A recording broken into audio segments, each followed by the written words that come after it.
Devil's Island on a stormy night. 5 friends, Kendra, Adam, Liam, Sarah, and Tom, decided to rent a small boat to sail to an abandoned island known as Devil's Island. The island was famous among the locals for being cursed, but the friends thought it was just an old legend.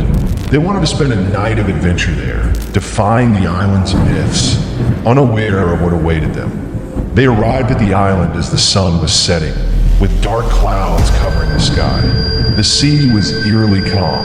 As soon as they set foot on the island's black sand, they felt something strange, as if unseen eyes were watching them. But they ignored the feeling and continued walking to the center of the island, where they found an old, abandoned stone building. Tom, with a mocking smile, said, "Looks like someone lived here centuries ago. Let's go check it out." But as they approached the building, they heard a strange sound, like whispers carried by the wind.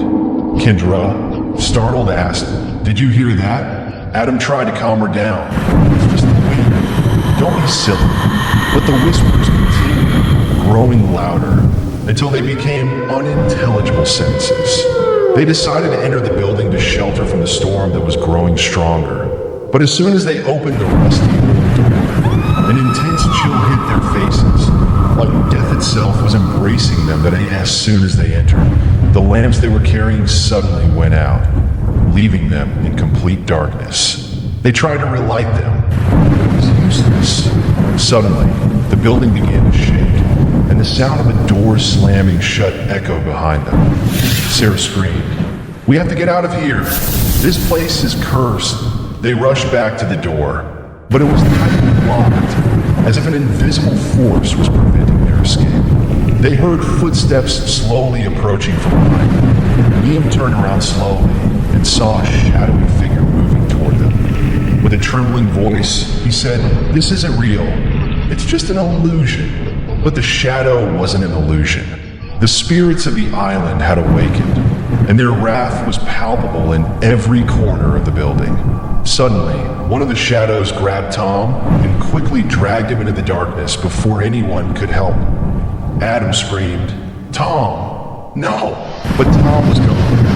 The friends scattered in every direction, desperately searching for a way out.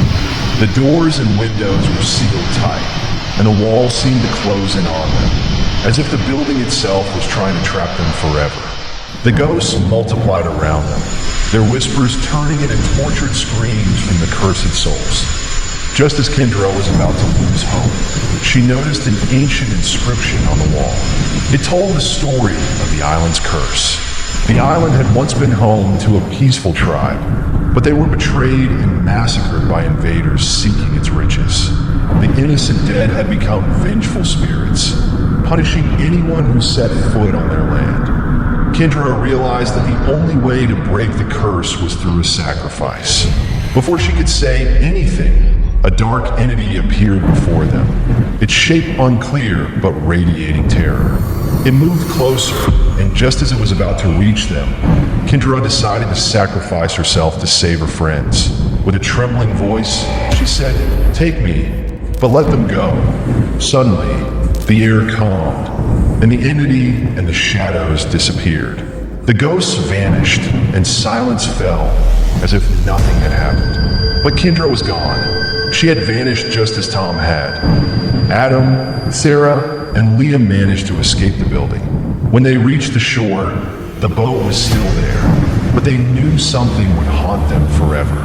They left the island, leaving behind the spirits of their friends and the island's promise that no one who entered would ever leave the same. The night ended, but the horror continued to follow them. Every time they closed their eyes, they heard the whispers of the island, reminding them of what they had lost. After Adam, Sarah, and Liam reached the boat and left the island, they didn't say a word. The sea was unnaturally calm, with no trace of the storm that had raged just hours earlier. But the silence surrounding them was heavier than any storm. The three sat in the boat, avoiding eye contact, as if trying to forget or question if what had happened was even real. When they returned to the mainland, they tried to move on with their lives, but the island followed them. At night, They woke up terrified by the same whispers they had heard in the old building. Strange shadows would appear at the corners of their eyes, only to disappear when they turned. It seemed that the spirits were not satisfied with Kendra's sacrifice, as if more was owed. Sarah was the first to lose her sanity. She told Adam and Liam that she constantly felt watched, especially when she was alone at home. She said she saw Tom and Kendra in her dreams, but they weren't the same. They spoke to her with hollow voices, as if asking her to return to the island. Adam tried to reassure her, but deep down, he knew something was wrong. He too began to experience strange occurrences, mysterious wounds appearing on his body each time he woke up, faint voices calling his name in the middle of the night. There was no escape point 2 weeks after their return. Sarah suddenly disappeared. No one knew where she went, and she left behind only a short, shaky note. "I have to go back. There's no escape." Adam and Liam knew that Sarah had returned to the island. They didn't have the courage to follow her, but the worst was yet to come. One night, as Liam stood in front of the mirror in his home, he saw Kendra's face behind him. She smiled at him, but it was not a human smile. It was twisted, filled with hatred and rage. Her eerie voice, a mix of her own and something darker, said, "I made a sacrifice, but you didn't." At that moment, Liam realized that the island wasn't just after one sacrifice. It wanted everyone who set foot on its cursed land.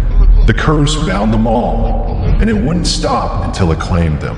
The next night, Liam vanished, just as Sarah had Adam. Now the only one left knew that time was running out.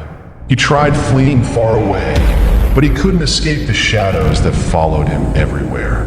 Eventually he gave in. He took the boat and sailed back to Devil's Island, where the old building and the ghosts of his friends were waiting for him. The moment he set foot on the island again, the whispers stopped, and an eerie stillness settled over the place. Adam knew his end was near, but at least he wouldn't be alone. His spirit joined the islands, forever trapped, waiting for the next victim brave enough to challenge the curse of Devil's Island. The end.